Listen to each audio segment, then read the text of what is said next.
In this video, I'm going to show you how to create a Weebly website.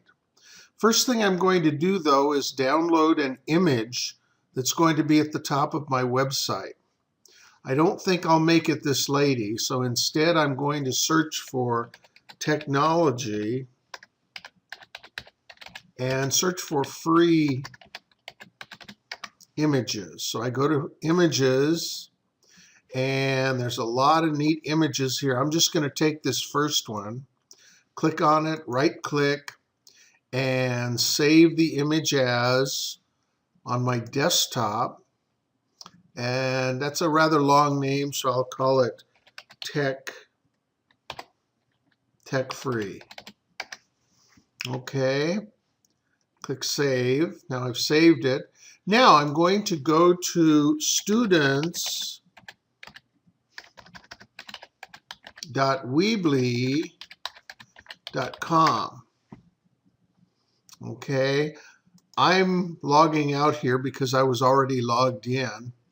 And you'll either click login up here, or you can go to the original page, which is where I'm sending you guys. And what you'll see is this login. Now, your username is going to be your lab username plus 2014. Your password is going to be student. Mine's a little bit different. Doug H2014, and my password is different. And then you log in. Now, I already had a site created. You won't see this unless you also had a site created.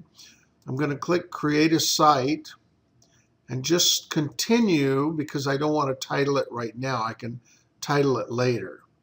Okay, now that what you'll see is a choose your website domain. That means you're going to choose what the name of your website is on the internet. We're not going to worry about that right now, so just click this button. It turns green with nothing in here, and then click continue. All right, it comes up with a default image that you can change, but let's go over here and take a look at what's in the Weebly website. These are all things that you can add to your website. The top selection is of titles, texts, images, the simplest things that you can add to your website. Next section down has structure things like dividers and buttons, and you can assign buttons to do things. Next section down has media. So there's high density video, audio, YouTube videos, and so forth. And finally, there are some specialized things like embed code, and you can add a poll if you wanted your friends to take a poll. Okay, I'm going to go up instead and click Design. And Design lets you pick some colors, add a search box, and so forth.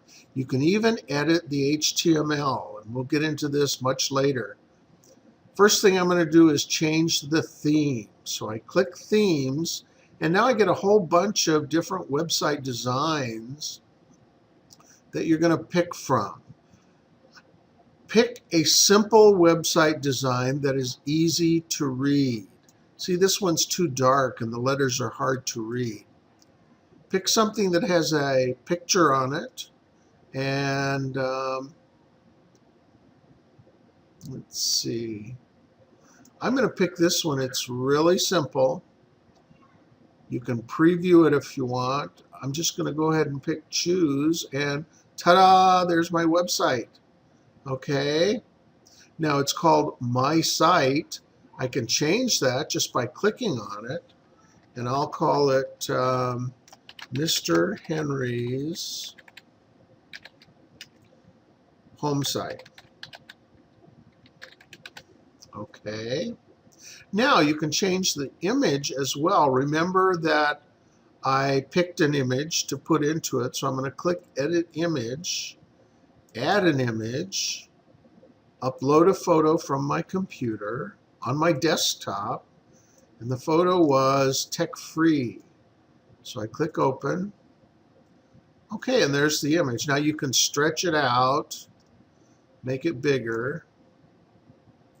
What I think I'll do is let it just overlap a little bit there. Let's see what that looks like.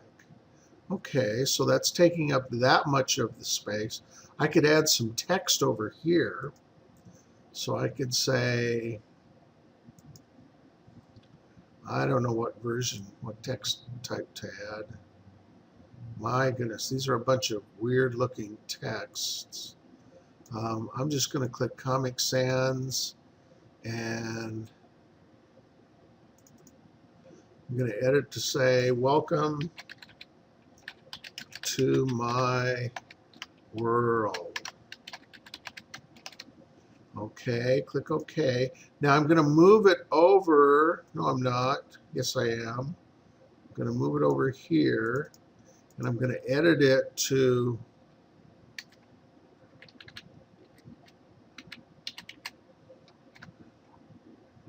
here. And now I'm going to highlight it and change the color. So let's change it to blue. No, it's got green on the left. Let's make this green. Okay, and you can add a shadow. Okay. You can even make it glow a little bit. Ooh, that looks cool. Click OK.